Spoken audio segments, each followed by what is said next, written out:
Baik. Bismillah. Assalamualaikum warahmatullahi wabarakatuh.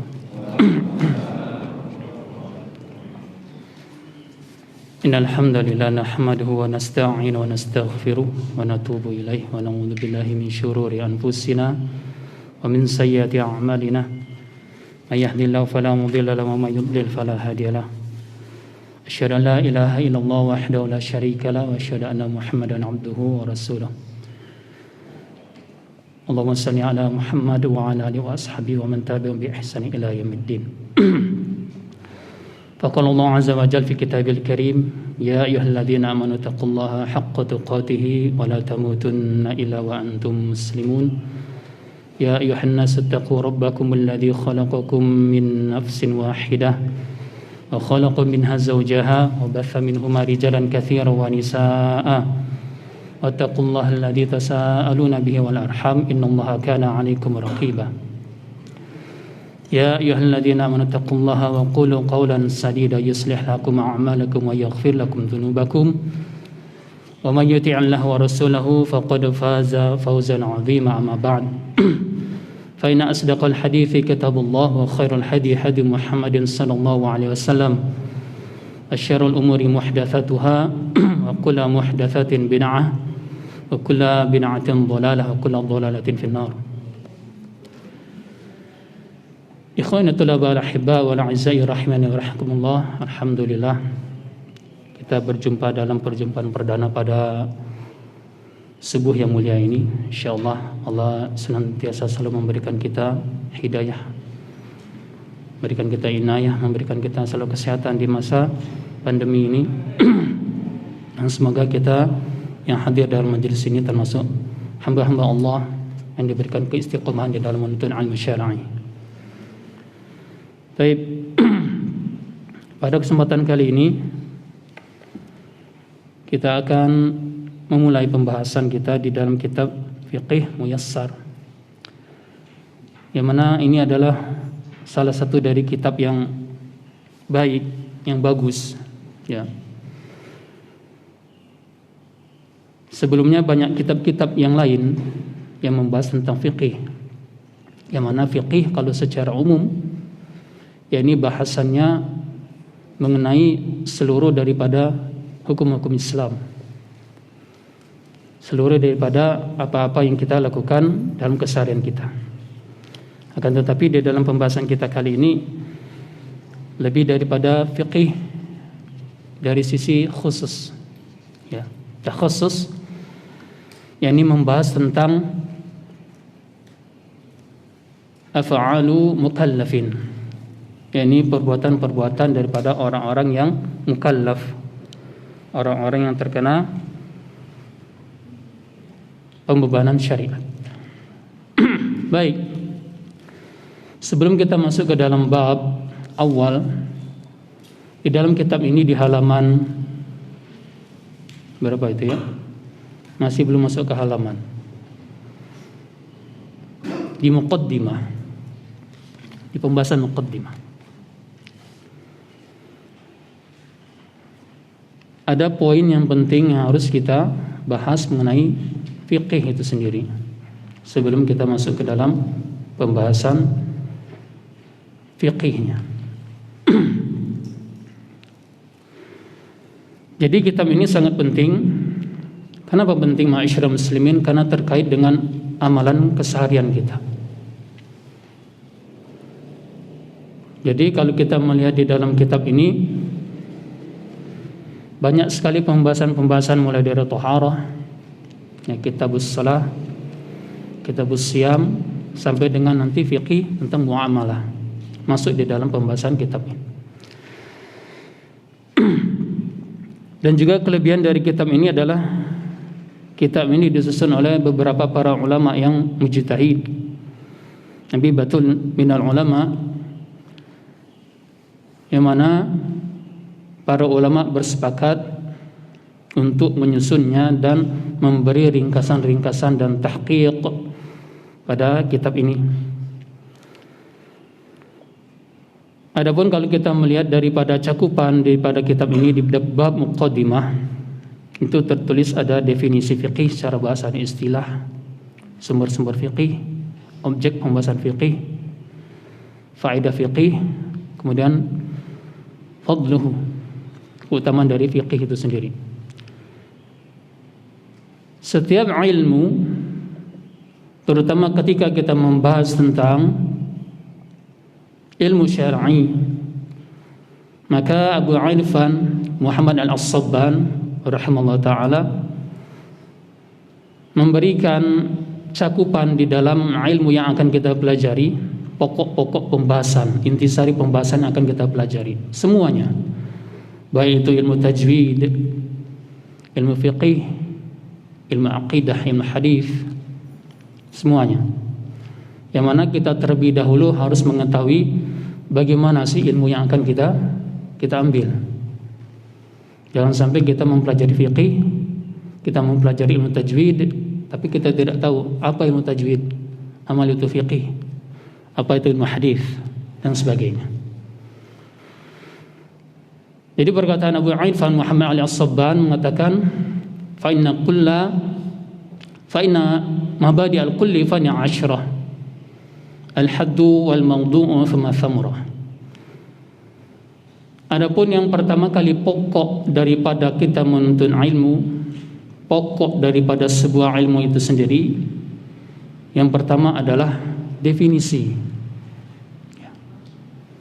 Definisi yang mana disebutkan di awal, kulli fanin 'ashrah. Sebenarnya ada 10. Cuman cakupan di sini hanya dibahas cuman 5 saja sampai dengan fadluhu, keutamaannya. Al-haddu wal mawdu'u thumma thamrah. Al-haddu definisi atau ta'rif daripada ilmu itu sendiri. Jadi ketika kita hendak mempelajari sebuah ilmu, kita mengetahui ta'rifnya, definisi daripada ilmu tersebut. Apa sih ilmu fiqih itu? Sering kita membaca Al-Quran, sering kita mengikuti kajian tajwid, tahsinul Quranul Karim, tapi ketika kita ditanya apa itu definisi daripada tajwid, apa keutamaan dari mempelajari tajwid, seperti itu, apa jawaban kita? Bingung. Karena tajwid itu paling idgham bila gunnah, idgham bi gunnah, ikhfa, iqlab, seperti itu. Akan tetapi kita harus mengetahui uruh daripada ilmu yang kita pelajari. Nah, dikatakan di situ al-haddu, definisi fiqih secara bahasa. Adapun definisi secara bahasa ilmu fiqih dan ilmu-ilmu yang lain ketika dibahas, maka dia harus mentarifkan daripada ilmu tersebut. Kalau ilmu tajwid, ta'rif daripada ilmu tajwid. Kalau ilmu hadis, ta'rif daripada ilmu hadis. Kalau ilmu fiqih, ta'rif daripada ilmu fiqih. Di sana dikatakan makna fiqih secara lughah.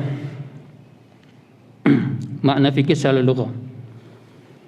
Ada 2 bahasa di sini, makna lughatan wa istilahan.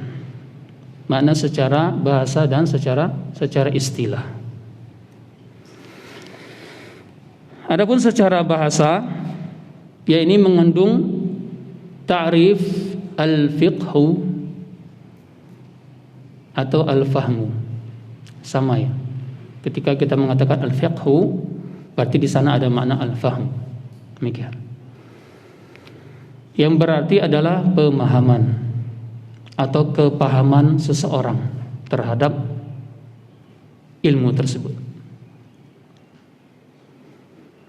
Ketika dalam sebuah majelis seorang ustadz menanyakan, sudah paham? Itu berarti menunjukkan kepahaman, ya sudah paham. Fahim tuh. Adapun termasuk dalam makna ini ada firman Allah Ta'ala tentang kaum Syuaib dalam surah Al-Hud ayat 91, bisa dilihat di situ. Ma nafqahu katsiran mimma taqul. Ketika Nabi Hud menyampaikan dakwah tauhid kepada kaumnya, maka kaumnya mengatakan kepada Nabi Syuaib, ya, ke Nabi Hud yang Nabi Syuaib, ma nafqahu, tidak banyak paham, katsiran maksudnya kami di situ ya. Nah, di situ menunjukkan adalah kami. Kami tidak banyak paham tentang apa-apa yang engkau katakan wahai Syuaib. Dan umum dari lafaz ini ketika seseorang berdakwah, maka seseorang mengatakan kami belum paham. Ada dua makna di sini, paham dikarenakan tidak tahu tentang apa yang disampaikan. Kemudian yang kedua, tidak paham karena menolak kebenaran.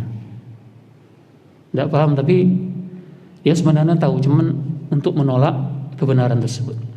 Biasanya yang dilakukan orang-orang munafiqin, orang-orang yang tidak mau menerima kebenaran dari dakwah tauhid yang disampaikan oleh para anbiya terdahulu. Hatta para ulama sekarang, mutaakhirin atau dari asatidhah, menyampaikan sesuatu yang hak, akan tapi mereka mengatakan ma nafqahu, kami tidak paham. Nah, ketika seorang paham dalam permasalahan agama ini, maka ia disebut dengan orang yang faqih. Ketika seseorang memahami daripada urusan agama ini, maka seseorang tersebut disebut dengan faqih. Orang yang mengerti, orang yang mengetahui tentang urusan agama ini.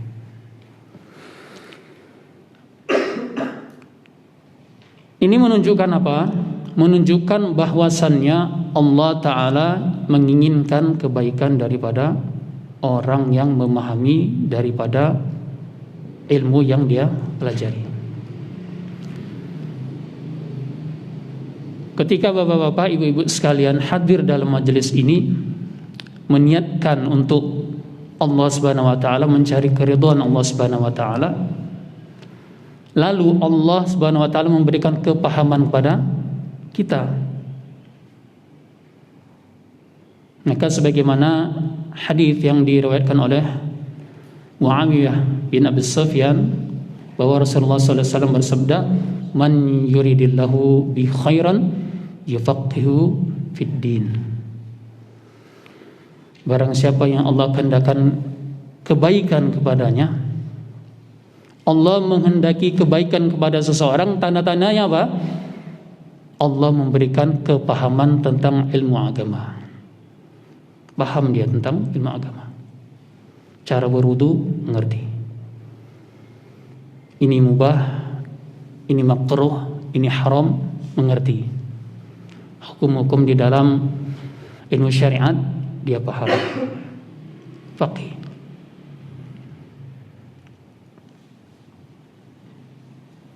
Tapi ketika seseorang sudah menuntut ilmu, hadir dalam sebuah majelis ilmu, akan tetapi dia tidak mengetahui hakikat daripada apa yang harus dia petik dari menuntut ilmu tersebut. Nanti pembahasan di thamarah, as-thamarah. Apa manfaat daripada menuntut ilmu tersebut? Jadi berhati-hatilah para jemaah sekalian, ketika Allah tidak memberikan pemahaman kepada kita mengenai urusan agama, walaupun kita sudah menuntut ilmu begitu banyak, hadir dalam berbagai macam majelis ilmu dari masjid ke masjid yang lain, maka Allah tidak memberikan kepahaman kepada kita. Bukan berarti kita tidak menjadikan ilmu tersebut bagian daripada amaliyah kita. Jadi walaupun kita tidak mengerti secara keseluruhan, maka di dalam bait syair yang terakhir, Abu Irfan al-Sabban mengatakan apa? masailun wa ba'du bil baqd iktafa wa man daral jami' hadha syarafa. Maka bagi orang yang menuntut memahami sebagian saja daripada ilmu tersebut, maka itu sudah cukup. Cukup bagi dia. Tidak perlu keseluruhan. Misalnya belajar bahasa Arab. Apa sih yang ingin kita inginkan dari belajar bahasa Arab? Apa para jemaah sekalian? Pengen belajar bahasa Arab tuh pengen apa sih? Biar bisa ngomong bahasa Arab. Terus bisa naik haji. bisa naik haji, ya bisa lah seperti itu ya, bisa naik haji. Bisa berbicara, muhadatsah. Bisa mendengar. Kalau syekh lagi ngomong, ada apa? Tabligh akbar, masyayikh, ya. Kita duduk, kita tahu, paham ya. Berarti melatih bahasa kita, bahasa Arab kita dengan pendengaran. Jadi berbicara, mendengar, membaca, menulis. Itu inti dari mempelajari bahasa Arab 4 itu. Ya. Berbicara, mendengar, membaca dan menulis. Nah, dari keempat ini, maka kalau kita ambil dari bait syair tersebut, kalau kita mempelajari sebagiannya saja, maka itu sudah cukup. Berarti apa kebutuhan kita sekarang? Kebutuhan kita mau baca kitab. Mau baca kitab seperti itu. Gimana sih baca kitab? Maka kita pelajari bagaimana cara membacanya saja. Ya, cara membaca. Tidak perlu berbicara, karena kalau peruntukan bahasa Arab untuk berbicara, untuk apa? Nanti untuk misalnya jadi TKI. Ataukah mungkin ketika masyayikh datang, antum semua bisa apa? Menjadi penterjemah dan berbicara pada syekh tersebut. Itu peruntukan. Ya kalau tidak, ya tidak harus untuk berbicara. Yang penting adalah membaca. Ini yang penting. Jadi anak tekankan kepada antum semua, ketika memulai pelajaran bahasa Arab, maka tekankan untuk bisa membaca. Itu yang utama. Kemudian ketika kita tidak menguasai semuanya, maka para ulama sepakat mengatakan tidak jadi masalah. Itu sudah cukup bagi kalian. Cukup bagi kalian. Akan tetapi, waman darul jami'a hadza syarafa. Barang siapa yang mempelajari secara keseluruhan, baik membacanya, baik menulisnya, baik berbicaranya, baik mendengarnya, maka ia akan mendapatkan kemuliaan dari Allah Subhanahu wa taala. Seperti itu. Hatta dalam ilmu-ilmu yang lainnya, hatta dalam ilmu fiqih sekalipun. Ya. Jadi jangan kita tidak mau tahu, belajar hadis saja, enggak mau belajar fiqih. Karena hati-hati ketika kita mempelajari hadis, maka di situ ada tekstualnya saya. Kita butuh syarah. Kita butuh pemahaman dari para ulama mengenai hadis tersebut. Ya. Karena tidak mungkin tanpa penjelasan para ulama kita memahami dari pada kontekstual sebuah hadis. Tidak bisa. Makanya di dalam fikih ini dibahas bagaimana cara kita mengambil dalil, kemudian dalil tersebut kita jadikan hukum untuk menjalankan daripada pokok-pokok amalan-amalan kita sehari-hari. Fahamnya seseorang bukan berarti menjadi tugas kita. Kalau antum semua menjadi seorang yang faqih, maka sampaikanlah sebuah kebenaran itu kepada orang lain dengan tidak mengharapkan orang lain itu paham. Memaksakan orang lain itu paham dengan apa yang kita katakan. Karena pemahaman seseorang itu kembali kepada hak prerogatif Allah Subhanahu wa taala memberikan pemahaman. Kalau dia paham berarti Allah menginginkan kebaikan padanya. Kalau dia tidak paham atau tidak menginginkan paham daripada ilmu yang dia tuntut, maka Allah alim bissawab. Allah belum menginginkan kebaikan daripadanya. Nah, baik. Adapun secara istilah, fiqih adalah hukum-hukum syariat atau hukum-hukum syar'i yang bersifat af'alu mukallafin, amalan-amalan orang yang mukallaf, orang yang sudah terbebani beban syariat dalam amalannya yang sehari-hari, dalam amalan zahiriyahnya. Ini fikih yang secara istilah. Jadi kita tidak mempelajari fikih secara umum. Ya, harus digarisbawahi, kita tidak sedang lagi mempelajari fikih secara umum. Kalau secara umum banyak. Ya. Semua ibadah bisa dijadikan fikih. Tapi kita mempelajari di sini fikih secara istilah adalah membahas tentang amaliyah keseharian kita. Puasa, zakat, sedekah yang berhubungan dengan muamalah. Ya. Yang berhubungan dengan air, yang berhubungan dengan thaharah. Jangan sampai kita selama ini berwudu tapi tidak tahu hukum-hukum berwudu, rukun-rukun wudu itu apa saja sih? Thaharah. Kapan kita mengatakan, oh ini air ini tidak boleh, air ini najis. Begitu kita menemukan sebuah bejana, kita, oh ini najis. Atau ketika seseorang bajunya kotor seperti itu ya, kena debu, nyender, akhirnya dikatakan, ayo langsung sholat, tadi kan masih ada wudu. Enggak, ini najis. Dari mana najisnya? Nah, ini yang perlu kita pahami. Kalau kita mengerti akan hakikat najis tersebut, apa sih yang dikategorikan sebuah air atau sebuah benda itu dikatakan najis, seperti itu, maka kita boleh mengatakan, oh ini najis dengan ketentuan yang sudah ditetapkan dalam syariat Islam. Melalui apa? Melalui fiqih ini, melalui pemahaman daripada ilmu fiqih. Jadi ilmu fiqih secara istilah ini, secara khusus ini adalah ilmu yang membahas tentang amaliyah zahiriyah, keseharian kita. Ini harus kita garis bawahi supaya kita paham nanti kok pembahasannya tentang wudu, tentang thaharah, tentang puasa. Ya ini secara istilah. Ya. Adapun sumber-sumber fikih yang pokok, ta'rifnya sudah, ya kita lanjut ke sumber-sumber fikih yang pokok. Yang pertama adalah Al-Quranul Karim.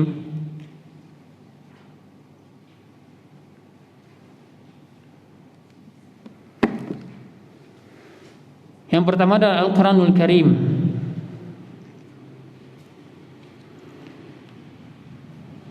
Ini adalah landasan pokok ketika para ulama menjadikan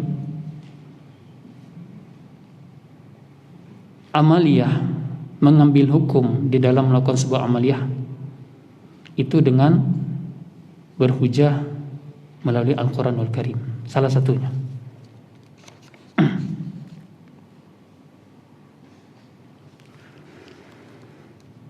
Adapun di dalam penjelasan fiqh sunnah,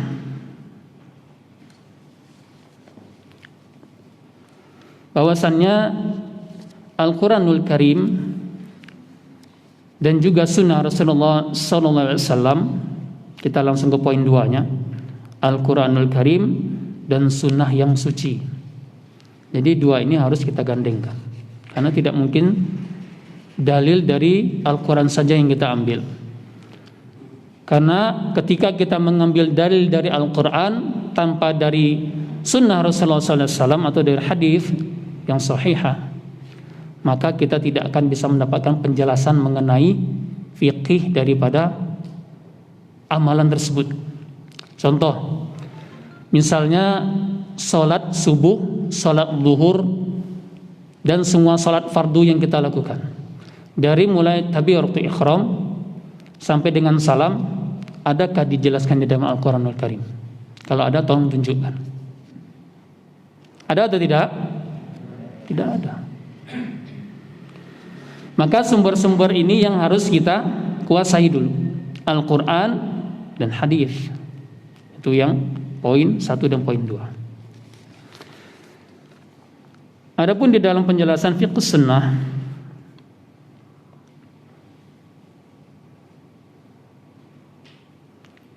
Syekh Abu Malik Kamal As-Said Salim mengatakan, ilam an nususa al-kitabi wa sunnati allati tuhsa qad tadafarat bi ilzami jami'il mukallifina bi a'mali bi kitabillah wa sunnati rasulih sallallahu alaihi wasallam. Begitu banyak dalil yang disebutkan di dalam Al-Quran dan tidak terhitung, la tuhsa, tidak dapat dihitung. Ini fi'il majhul di sini ya, fi'il majhul yang tidak dapat dihitung, tidak terhitung banyaknya mengenai bahwasannya seseorang harus mengambil daripada Al-Quran dan Sunnah ketika ia berhujjah, ketika dia melakukan sebuah amalan. Itu pokok landasannya. Di dalam fikih dua ini harus dimasukkan. Jadi fikih itu bukan ra'yunya seseorang, bukan ra'yunya Abu Hanifah, bukan ra'yunya Imam Malik, bukan ra'yunya Imam Syafi'i, bukan ra'yunya Imam Ahmad bin Hanbal, bukan. Tapi landasannya adalah Al-Quran dan Sunnah. Ya Ustaz, kok bisa berbeda? Terkadang penjelasan antara satu ulama dengan ulama yang lainnya. Ini pembahasan nanti bisa panjang ya, kita tidak membahas itu. Yang penting perbedaan ini tidak menjadikan kita berpecah belah. Kalau yang satunya kunut, silakan kunut. Imam Syafi'i kunut, Imam Ahmad bin Hanbal tidak kunut. Tapi bukan berarti kita menganggap bahwa perbuatan itu perbuatan yang tercela. Selama masih terbuka celah ijtihadiyah di sana, maka kita tidak boleh mengatakan itu adalah perbuatan yang bid'ah munkarah. Tidak boleh. Kita harus berlegawa terhadap perbedaan para ulama imam mazhab. Ya. Kecuali perkara-perkara pokok yang menyebabkan keluarnya daripada jalur syariat. Seperti itu. Ya. Maka Allah Subhanahu wa taala berfirman, qala Allah taala, ittabi'u ma unzila ilaikum min rabbikum wa la tattabi'u min dunihi awliya qalilan ma tadhakkarun. Ikutilah apa-apa yang telah diturunkan dari Rabb kalian dan janganlah kalian mengikuti wala tattabi'u min dunihi awliya. Janganlah engkau mengikuti daripada pemimpin-pemimpin selain Allah Subhanahu wa taala. Jadi kalau ada yang berhujah tentang sesuatu hal yang tidak ada di dalam Al-Qur'anul Karim, tidak ada di dalam sunnah Rasulullah sallallahu alaihi wasallam yang sahihah, yang suci, maka tinggalkan. Ya. Qalilan ma tadhakkarun, sedikit sekali kalian mengambil pelajaran daripada hal tersebut. Banyak sekali orang terkadang, ya, tidak sedikitnya banyak, ketika dihadapkan dengan persoalan pembagian harta warisan, maka apa yang dilakukan? Sesuai dengan hati nurani saja. Barusan ada beberapa waktu yang lalu ya, ada WA, ada seorang ibu-ibu yang pengen membagikan warisan, mewasiatkan seperti itu. Akan tetapi pembagian ini lebih banyak untuk anak perempuannya. Bagaimana hukumnya seperti ini, Ustaz? Seperti itu. Maka kita katakan sebagai seorang yang faqih yang memahami persoalan tersebut, bahwasannya ini menyelisih daripada Al-Quran dan Sunnah. Jelasnya Al-Quran di dalam surah An-Nisa dijelaskan tentang pembagian warisan tersebut, bahwasannya laki-laki mendapatkan 2 kali bagian daripada perempuan. Bukan perempuannya dapat 2 kali daripada laki-laki. Ataukah keinginan daripada orang tuanya ingin membagikan ini karena anak kesayangan. Anak perempuannya anak kesayangan. Akan tetapi kita mengambilnya daripada apa yang telah Allah turunkan. Ittabi'u ma unzila ilaikum. Ikutilah apa-apa yang telah Allah Subhanahu wa taala turunkan kepada kita. Jangan dengan ra'yu kita, jangan dengan perasaan kita seperti itu. Surah Al-A'raf ayat 3, ya. Penjelasan tadi surah Al-A'raf ayat 3.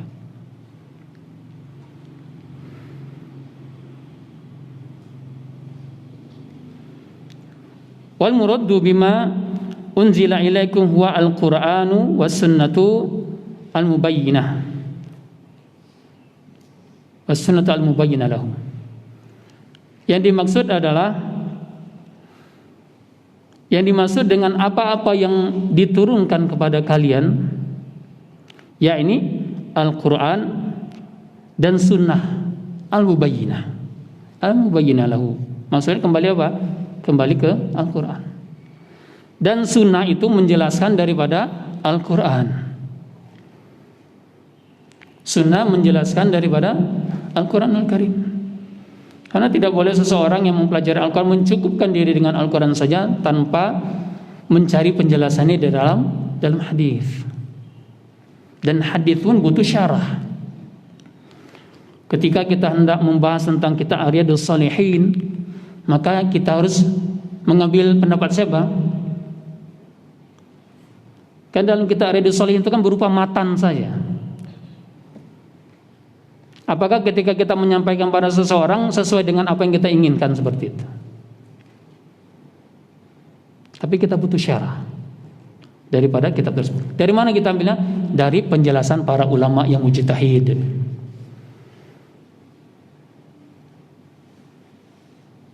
Jadi kalau ada yang mengatakan dalam hadis ini adapun faedah-faedahnya adalah menurut saya, ya menurut saya tidak boleh. Tapi kita harus menukil dari salah satu pendapat ulama yang mujtahid. Syekh Salim bin Hilali hafizallahu taala mengatakan di dalam kitabnya Bahjatun Nadhirin bahwasannya bla bla bla bla bla. Seperti itu. Di dalam hadis tersebut yang hendak kita sampaikan kepada orang lain. Jadi bukan pendapat kita. Kalau untuk memberikan contoh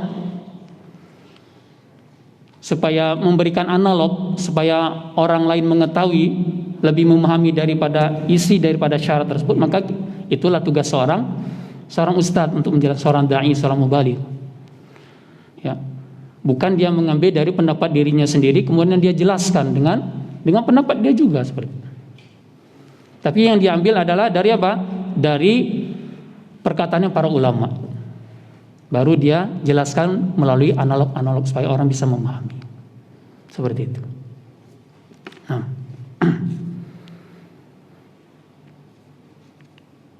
Kemudian dalam surah An-Nisa ayat 61, wa qala ta'ala idza qila lahum ta'alu ila ma anzalallahu wa ila ar-rasuli ra'aita al-munafiqina yasudduna 'anka sududan. Itu tidak ada di sana ya. Kena menukil saja dari sini untuk menjelaskan tentang sumber fikih yang pokok dari Al-Quran dan Sunnah.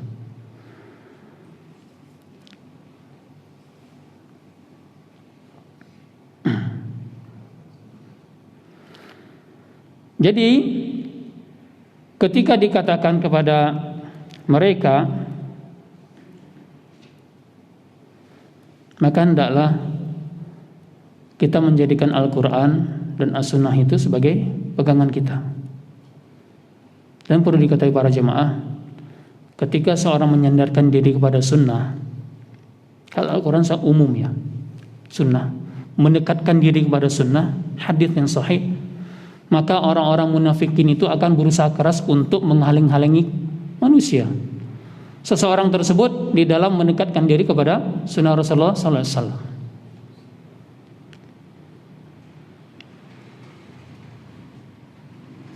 Yang mana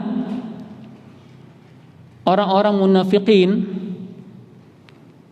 tidak akan menyerah daripada usaha mereka agar manusia ini jauh daripada Allah Subhanahu wa taala.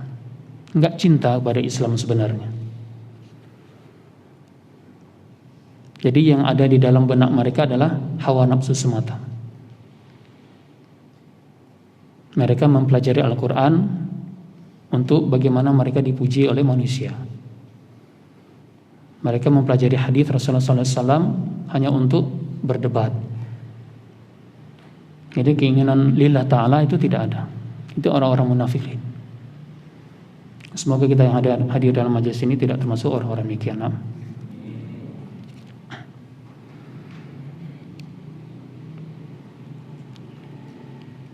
Fadalat hadhihi al-ayah al-karimah, ayat yang mulia ini menunjukkan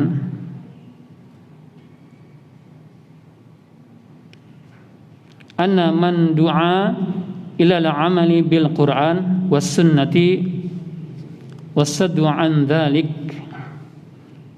annahu min jumlatin munafiqina li anna al-ibratu yana al-ibrata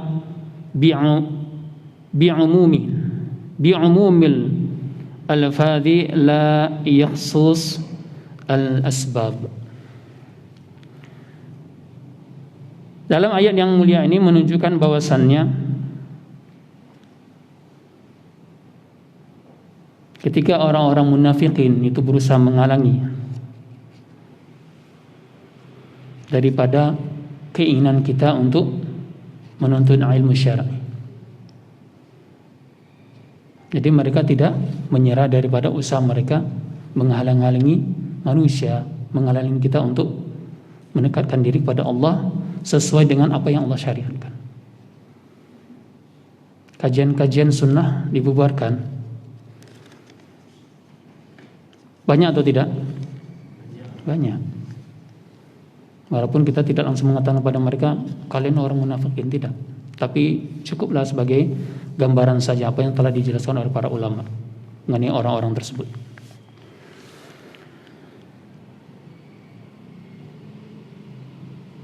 Nah,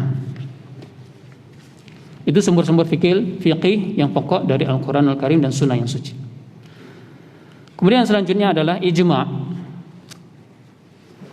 Apa itu ijma'?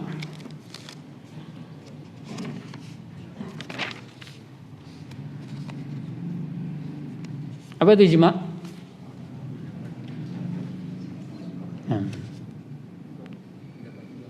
Nah, jadi ijma' ini bersepakatnya. Kalau kata Ibnu Hazm rahimahullah ta'ala dan kita Al-Muhalla, bahwasanya ijma' ini tidak ada di zaman mutaakhirin, nggak ada. Loh, kok seperti itu Ustaz? Kalau para ulama berijma', katakan di Indonesia, sepakat mengenai hukum, tentang hukum sesuatu, mengambil hukum. Di negara lain belum tentu sepakat. Betul tidak? Ataukah di Saudi bersepakat tentang suatu hal, belum tentu bisa diterapkan di Indonesia. Berarti di ulama di Indonesia tidak sepakat tentang hal itu. Ini bukan ijma'. Kata Ibnu Hazm rahimahullah ta'ala, yang dikatakan ijma' itu adalah kesepakatan para sahabat. Ya, ijma' para sahabat. Ya udah, sahabat itu bersepakat sudah. Tidak ada penyelisihan lain di zaman para sahabat. Itu ijma'. Kalau sekarang ini tidak bisa dikatakan ijma'. Kalau para sahabat dahulu tidak pernah berselisih mengenai suatu pendapat yang diambil hukumnya. Bersepakat mereka. Abu Bakar As-Siddiq, Umar bin Khattab, Utsman bin Affan, Ali bin Abi Thalib, sepakat semua. Ini yang dimaksudkan ijma' yang menjadi penjelasan di dalam sumber-sumber fikih yang pokok ini pada poin yang ketiga. Itu ijma'. Ya.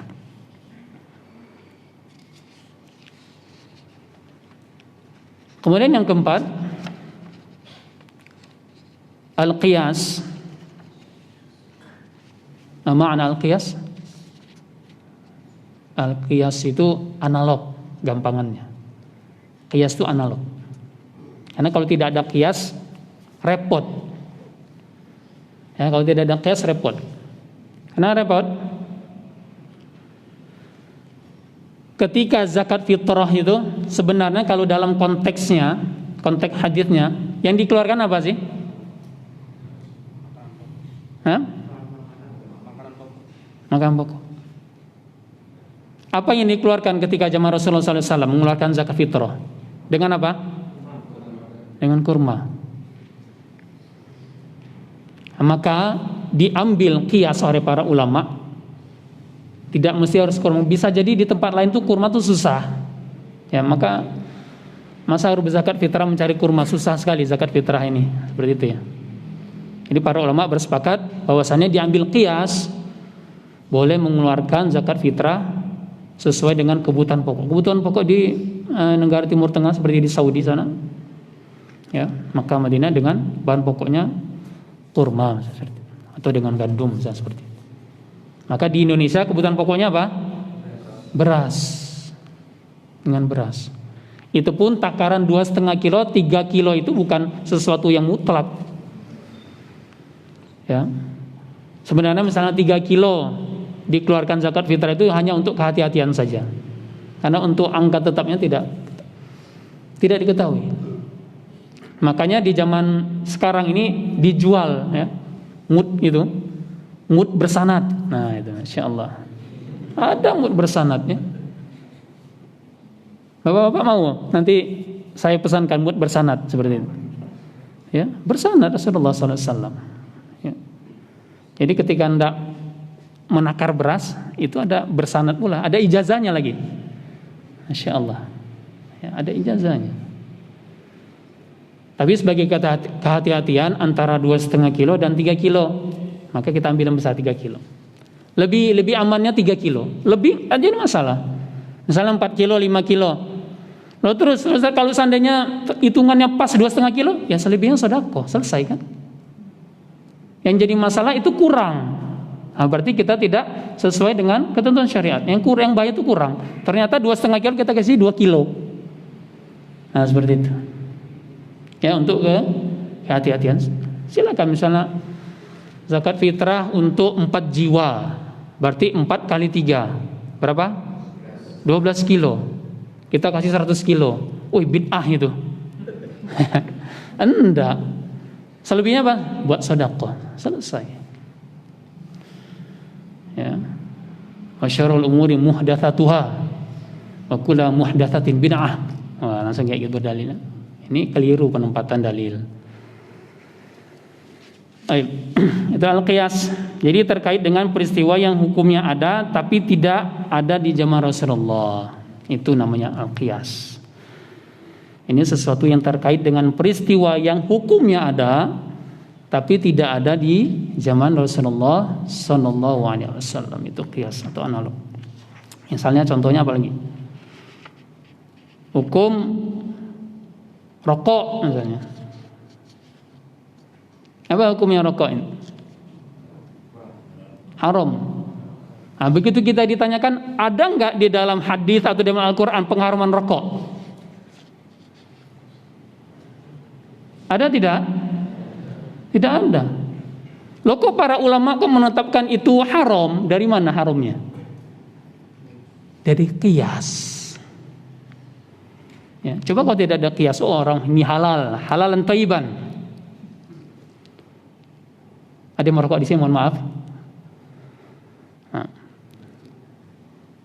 nanti kita bahas tentang fikihnya ya, walaupun tidak disebut ini ada fikih rokok di sini, Anda belum temukan ya.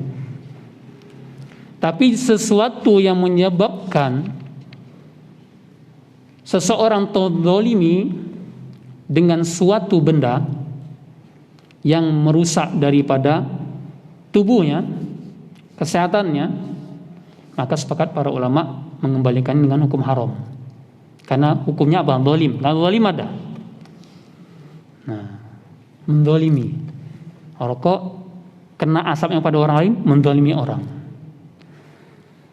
Masuk ke dalam tubuh, mendolimi diri sendiri. Ya, itu qiyas. Jadi dianalogikan sama sifatnya. Sifatnya sama. Antara satu dengan hukum merokok dan yang lainnya, jikalau merugikan orang lain, merugikan dirinya sendiri, maka dikiaskan dengan mendolimi. Zalim. Zalim hukumnya apa? Haram. Mutlak. Seperti itu. Ya. Jadi ketika dikatakan itu qiyas, maka dilihat daripada illatnya, alasan-alasannya sama. Misalnya seperti apa? Bukan saja dari hal-hal yang menyebabkan dirinya terdolimi dengan sesuatu yang tidak baik, dari sesuatu yang baik saja.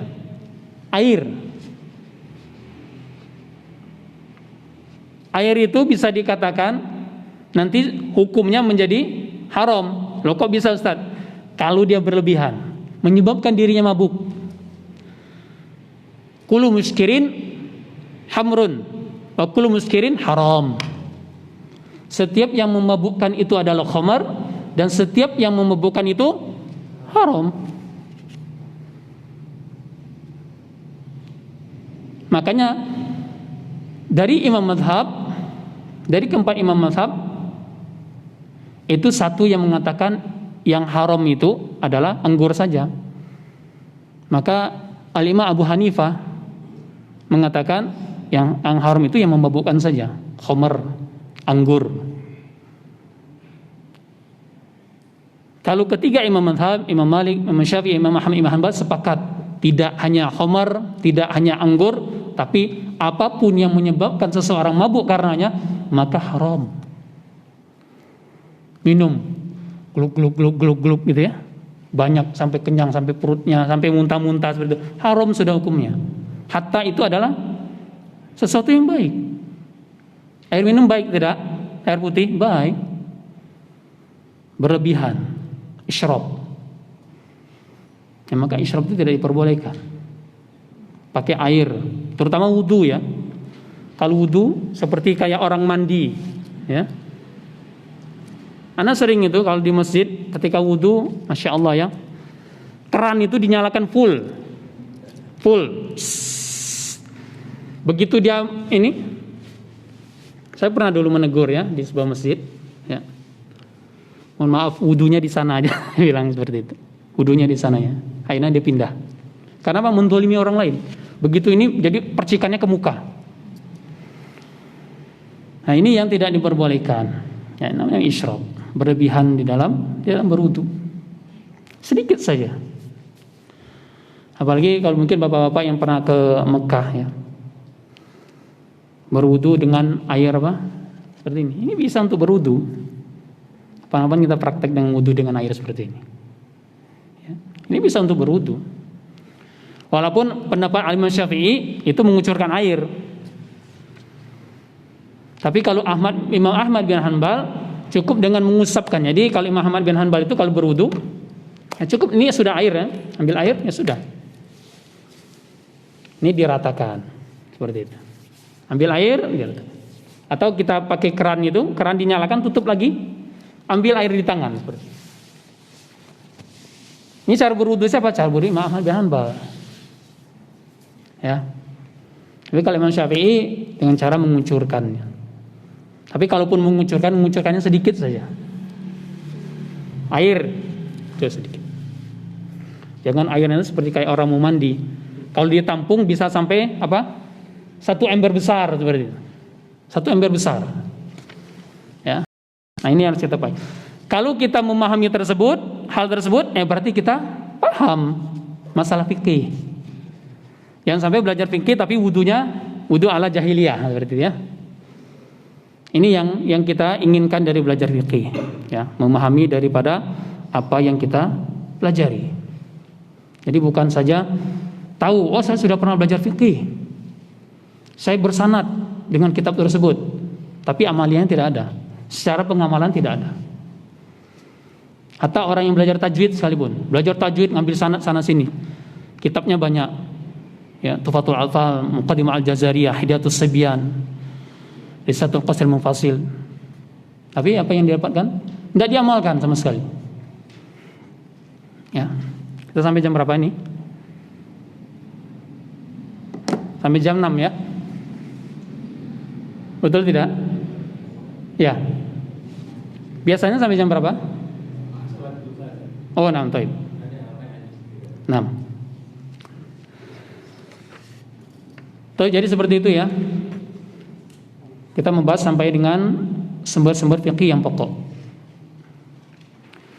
Kemudian apa saja objek pembahasan fikih tersebut? Objek pembahasan fikih.